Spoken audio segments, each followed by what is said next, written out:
Hi everyone and welcome to my YouTube channel. My name is Alex, and if we haven't met before then welcome, and if we have then welcome back. I'm a little pressed for time today, so I'm doing this video as you can see at my desk, so I do apologise for any mess. I have tried to clear away as much clutter as humanly possible, but I wanted to just quickly have a chat to you about how to manage rising costs and still make a profit in your business. So it is possible.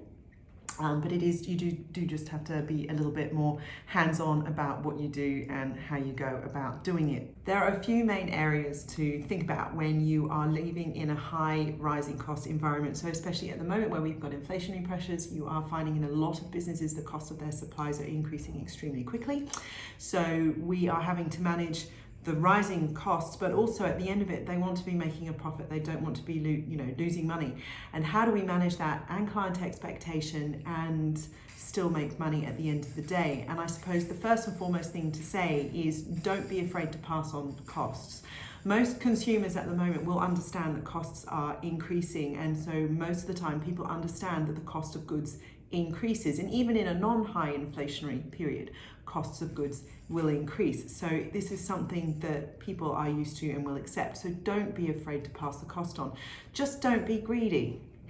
Don't overblow it. So I'm thinking here in terms of airlines in the post-COVID era where they tried very hard to kind of make back all the profit they'd lost in one hit, and it really didn't work because passenger numbers dropped.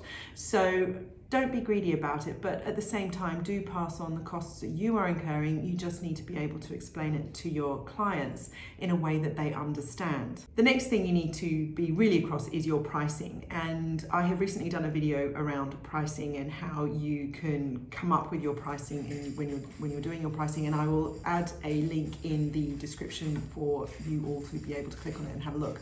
But you need to be really across your pricing, and you need to really be thinking about how your pricing is working. And in that pricing, when you're coming up with your price, one of the things you need to really consider is the cost of all your supplies, all of your goods, everything that it costs to actually make the product that you are providing to your clients.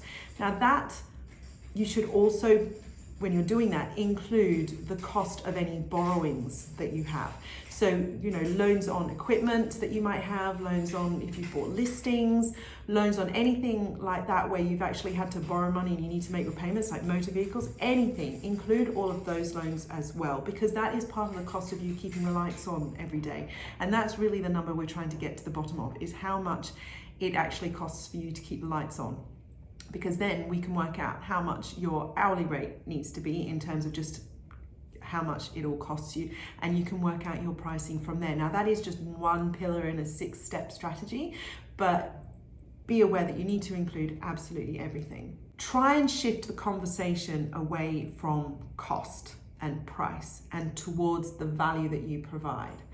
People will, generally speaking, pay for perceived value far in excess than they will of the cost, provided you get rid of the pain point.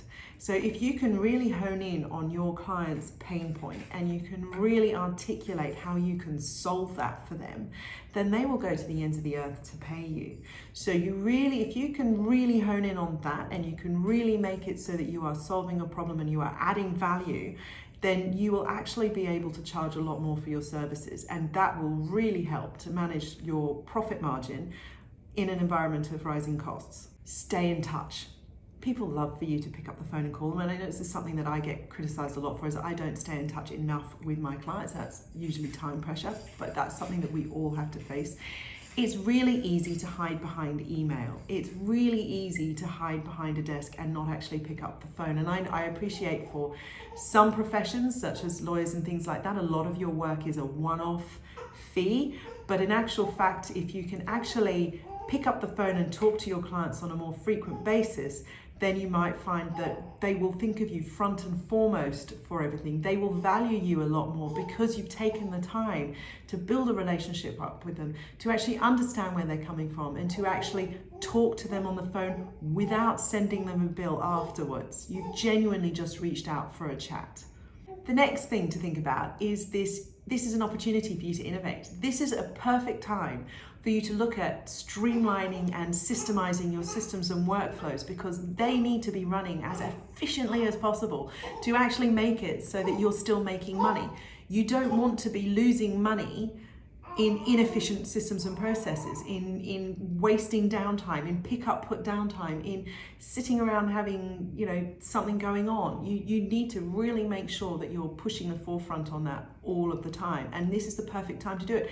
Are there better ways to be doing things? Is there an app out there that you could be using? Is there a CRM that you could be using that's actually nurturing your clients, that's actually helping them and giving out the information you need to do to be seen to be adding the value, without you actually having to pick up the phone and do it yourself?